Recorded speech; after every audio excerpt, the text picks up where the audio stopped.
welcome back to my channel. My name is Kate, and today I will be doing my first ever dedicated review, and that is going to be for The Dark That Dwells by Matt Digman and Roddy.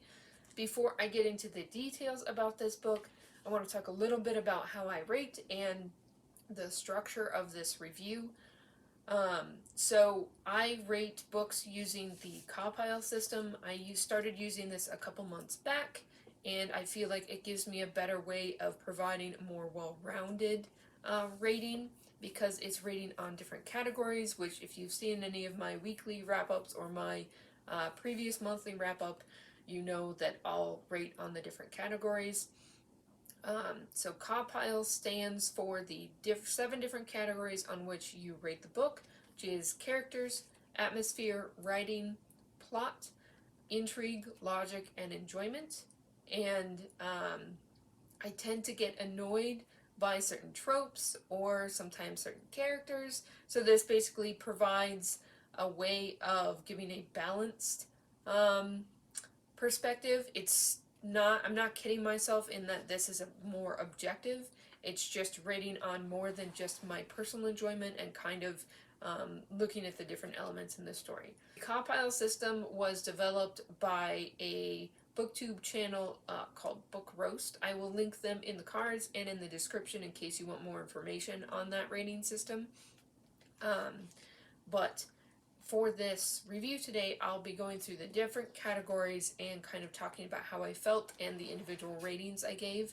And then at the very end, I'll have an overall rating for the book. I'm going to be keeping this spoiler-free, so if you want no details about the different categories, if you're worried about even that much, feel free to skip to the end to see my overall thoughts on it and who I would recommend this book to. But otherwise, I'm going to keep spoilers out of this. It'll just be general thoughts on the different categories, but feel free to skip around as you see fit. Before I get into those ratings, I do want to give a overall summary of The Dark That Dwells. Genre-wise, this fits pretty firmly into the science fantasy / space opera category. It has, in a lot of ways, it reminds me of Star Wars in terms of having space travel and magic, and it doesn't get super technical or detailed on how those things work. It's a little soft magic in that regard. It just basically, there are some rules, but it's not detailed explanations of them. The story follows 4 different point of views. Everything basically is taking place in this galaxy that's kind of in the same vein of a galaxy far, far away, so not the Milky Way galaxy. There is this malevolent force that's kind of at the edge of space and is starting to awaken once more. The 4 different point of views that we follow in the story are a mercenary who's trying to make a name for himself with his partner, a soldier who is basically just trying to protect his squad and serve his home planet, a arcanist who is searching for an artifact that could possibly save her people from extinction, and a zealot who is hunting down any heretic he can find, and in particular, he very much wants to find the heretic who escaped him not that long ago. So, as this kind of dark force is starting to awaken, these characters are all pursuing their own goals. Some of them are working together, some of them are actively opposing each other, and they're all kind of intertwined with this pending galactic confrontation. So that's the basic premise. The authors for this, Matt Digman and Roddy, this is their first self-published novel. They both have a YouTube channel where they kind of talk about, they are ER doctors by day and writers by night. So in their channel they'll talk about kind of some medical details involved with writing as well as the writing process itself. I definitely highly recommend checking out their channel. They have awesome content. Ended up buying the hardcover for this, which I want to show just in case anybody else is a sucker for this kind of stuff. But I really love this cover, and then the naked hardback for this is also really nice. The printing quality really surprised me. I did not expect it to be this good. And one of the other cool things that they have in here is that in when they do these chapters, they have little symbols at the beginning of each point of views section, because they kind of weave in between the different point of views, so it was really fun to have that element. It's a fun detail to have in there. So that's, I'm not going to continue holding this up, but I did want to show how cool I think the hardcover is. And I think the paperback is pretty cool as well, but I really like having the hardcover for this one. But now that you know what I'm talking about, I'll go ahead and get into the different categories. First, I'm going to talk about characters.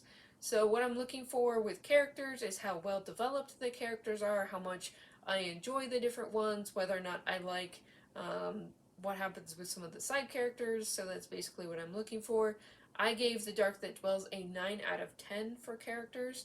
It might be a little bit high because this is not a character-focused story, but I really enjoyed some of them. It has one of the best antagonistic characters. He's not a Loki. He's just straight villainous, but I really enjoyed him. A little bit over the top, but just so cool.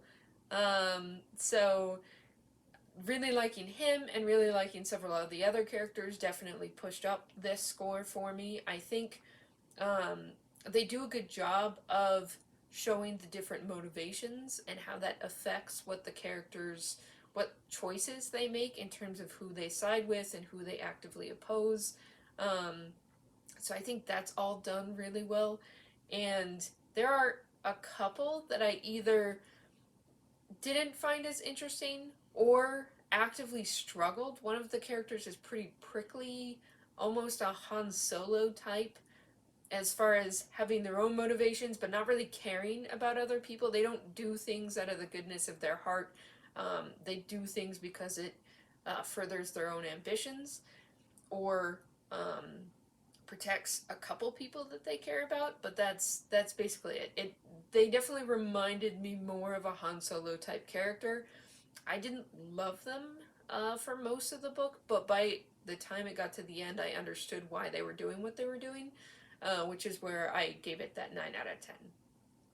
For atmosphere, I gave it a 10 out of 10. This is one of the, so when I look for atmosphere, I'm looking for how much I feel immersed in it, and whether or not I feel tension appropriately. And I feel like The Dark That Dwells was one of the most immersive stories I've ever read. I loved the world building. It does get pretty detailed. Not the world building itself, but the way things are described, and that really helped with me visualizing what was happening in the story. And really feeling like I was a part of it. It got to be a little much in some areas, but overall I really liked the world building and how much I could really feel like I was a part of it and like I could see the things that they wanted me to see. And the tension, there's a lot of tension, which I'll get into when I talk about the pacing when I get to the plot part. Moving on to writing, I gave it a 8 out of 10 for writing. When I'm looking for writing, basically what I'm looking for is how well the dialogue is written, whether that feels stilted, and then whether the writing style itself feels clunky or if it pretty much keeps me engaged the whole time. I gave this one an 8 out of 10 because there are parts where it feels a little bit over the top as far as some of the dialogue and some of the characters, almost like a movie. And it tends toward, like I mentioned a minute ago, it tends to be fairly descriptive. I think it's one of the only stories I've ever read where it balances this very descriptive writing style with an extremely fast-paced plot. So there were parts where the description got to be a little bit more than I was really looking for, but it still kept the pace where I wanted it and didn't make it feel like they had to show you every corner of their little world that they'd created. It immersed you without feeling like too much, I guess, if that makes sense. Um, then I'll go ahead and talk about plot. I gave this an 8 out of 10. The pacing is incredibly fast. And there's a lot of battles, so it kind of depends on how you feel about those two things as far as what your enjoyment for this is going to be.